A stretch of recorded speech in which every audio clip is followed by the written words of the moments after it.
இன்றைக்கி நம்ம ஸ்டைலில் ஆரோக்கியமாகவும் எல்லோரும் விரும்பி சாப்பிட்ற மாதிரி என்ன ஸ்பெஷலாக செஞ்சு காமிக்க போகிறீங்க? இன்றைக்கி வந்து இந்த கருப்பு அரிசி, அதாவது கவுளி அரிசின்னு சொல்கிறாங்க, கருப்பு கவுளி அரிசின்னு சொல்கிறாங்க. நம்ம சிங்கப்பூர், மலேசியா அந்த மாதிரி பார்க்கும்போது கருப்பு கூலர் அப்படின்னு சொல்கிறாங்க.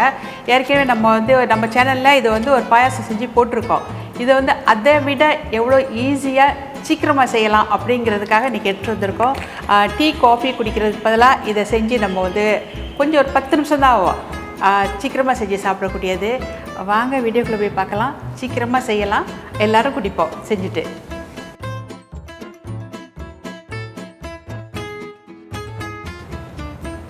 அரிசி இந்த மாதிரி காற்று போகாமல் நல்லா சீல் பண்ணி வச்சுருந்தாங்கன்னா வண்டு ஒன்றுமே இருக்காது. எவ்வளோ நாள் இருந்தாலும் அப்படி தான் நினைக்கிறேன். நம்ம இப்போ வந்து கொஞ்சம் தான் வேணும், அதனால் நான் கொஞ்சோடி தான் வெட்ட போகிறேன். கொஞ்சமாக செஞ்சு பார்ப்போம். அவ்வளோ நல்லாயிருக்கும். காலையில் டீ காஃபி அந்த மாதிரி உள்ளவங்க குடிக்க சில பேருக்கு வந்து பிடிக்காது. எங்கள் வீட்டு பசங்களும் குடிக்க மாட்டாங்கல்ல, அந்த மாதிரியும் சில பேர் இருப்பாங்க. அவங்களெலாம் இந்த மாதிரி ஒரு கப் சூடாக குடிச்சிட்டு போனாங்கன்னா ரொம்ப தெம்பாக இருக்கும், நல்லாயிருக்கும். நான் வந்து 1/4 கப் எடுத்துருக்குறேன். கவுளி அரிசின்னு சொல்லிக்கலாம், எதுனாலும் சொல்லிக்கலாம். நான் வந்து ஊற வச்சு செய்யனாலும் செய்யலாம். நான் வந்து ஊற வைக்கல, நான் உடனே தான் செய்ய போகிறேன். இதை வந்து இப்போ வந்து கழுவிக்கணும். நல்லா 2 தண்ணி ஊற்றி கழுவிக்கிறேன். கழுவிட்டு வந்துட்டுமா? 1/4 கப் கருப்பு பூலர் அரிசி கழுவிட்டேன். அதை வந்து நான் வந்து மிக்ஸி ஜாரில் போட்டுக்கிறேன். இதை வந்து நம்ம மொத்தமாக கழுவி காய வச்சுட்டு தூள் பண்ணி வச்சுக்கிட்டா கூட ரொம்ப ஈஸியாக இருக்கும். அப்பப்போ கொஞ்சம் கொஞ்சம் போட்டு நம்ம செய்கிறதுக்கு ரொம்ப வசதியாக இருக்கும்.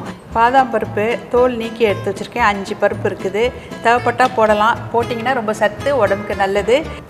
ஒரு மேஜை கரண்டி அளவுக்கு காஞ்ச திராட்சை எடுத்து வச்சுருக்கேன். இது இல்லாட்டி பேரிச்சம்பழம் கூட போட்டுக்கலாம், நம்ம இஷ்டம். இப்போ வந்து இதை நான் வந்து அரைச்சிட்டு வந்துக்கிறேன். தண்ணி விட்டு அரைக்கணும். அரைச்சிட்டு பார்ப்போமே. கருப்பு கவுளி அரிசி இல்லாட்டி பூலர் நான் வந்து அரைச்சி கொண்டு வந்துட்டேன். ஊற ஒன்றும் வைக்கலை, சும்மா அரிசி அப்படியே எடுத்து தான் போட்டு நம்ம அரைச்சோம். இன்றைக்கி வந்து மண் சட்டியில் செய்ய போகிறேன். மண் சட்டி எவ்வளோ பெருசாக இருக்குது பாருங்க. இதெல்லாம் சின்னதாக இருக்குது. எனக்கு கச்சிதமாக செய்யலாம் அப்படின்னு எடுத்துகிட்டு வந்திருக்கேன். இதை இப்போ இதில் வந்து ஊற்றிக்கிறேன். அரைச்சதை வந்து நம்ம வந்து ஊற வைக்காட்டி கூட நல்லா அரைப்பட்டுருச்சு. இப்போ இதை வந்து கழுவி ஊற்றிக்கணும்.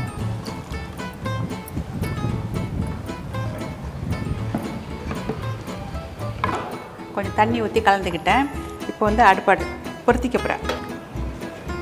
சின்ன பானைக்கு சின்ன அடுப்பு. அழகாக இருக்குல்ல? இந்த கவுளி அரிசியை வந்து நம்ம கழுவி காய வச்சுட்டு எல்லா ஜாமானையும் ஒன்றா போட்டு அரைச்சி தூள் பண்ணி வச்சுக்கிட்டா நம்ம தேவைப்படும் போது நம்ம காய்ச்சி குடிச்சிக்கலாம். ஏதாவது சட்டி சூடு வர கொஞ்சம் நேரம் எடுக்கும்.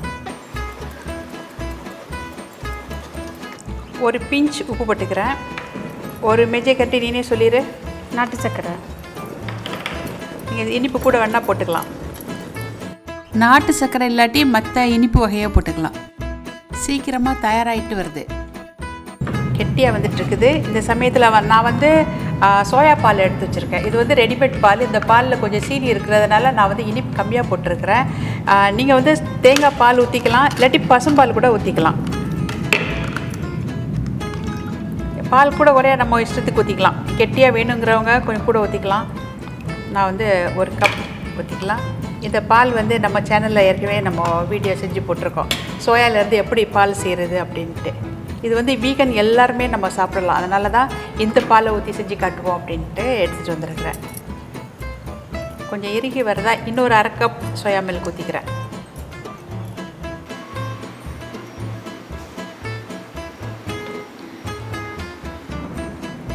கொதி வர்றது தெரியுதா கொம்ஸு?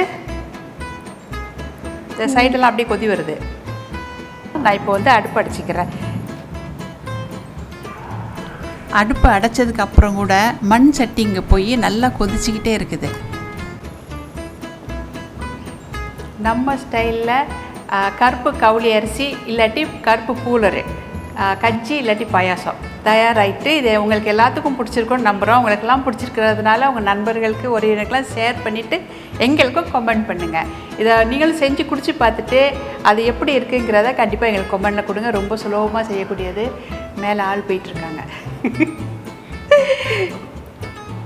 நானே செஞ்சு நானே குடிச்சு பார்த்துட்டு உங்களுக்கு ருசி சொல்கிறேன். ஏன்னா அப்படியும் குடிக்கலாம், எப்படியும் குடிக்கலாம், நம்ம இஷ்டம்.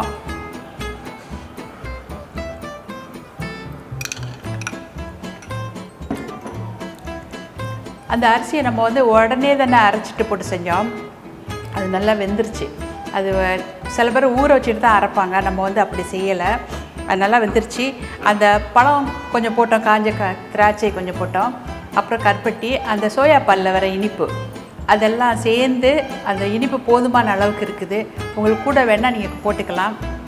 அந்த பாதாம்லாம் போட்டு நம்ம அரைச்சதுனால இதில் உள்ள சத்து வந்து ரொம்ப கூடையாக இருக்கும். விசில் அடிச்சுக்கிட்டே வர காரங்குனிக்கிறேன்.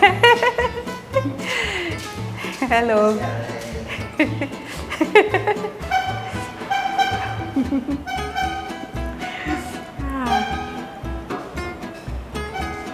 பழைய பொருட்கள் இருக்கான்னு வாங்க வருவாங்க. அந்த ஆள் தான் அந்த சத்தம் செய்கிறதுக்காக பீப் பீப் பீப் அந்த சத்தம் செஞ்சுட்டே போகிறாரு. சரி, அவர் போட்டு அவர் வேலையை அவர் பார்க்குறாரு, நம்ம வேலையை நம்ம பார்ப்போம். அதனால் இது வந்து காலை பசியறது கூட நம்ம பசியறதுக்கு ஒன்றும் செய்ய வேண்டியதில்லை. இதை நம்ம இந்த மாதிரி செஞ்சு சாப்பிடும்போது ஒரு கிளாஸ் அப்படி குடிச்சிட்டு போயிட்டோம்னா நல்லாயிருக்கும். வயிறு நல்லா ஃபுல்லாக ஒரு நிறைவான ஒரு உணவாகவும் இருக்கும். சோயாவில் வந்து நிறைய சத்துக்கள் ஏற்கனவே இருக்குதுன்னு உங்களுக்கு தெரியும்.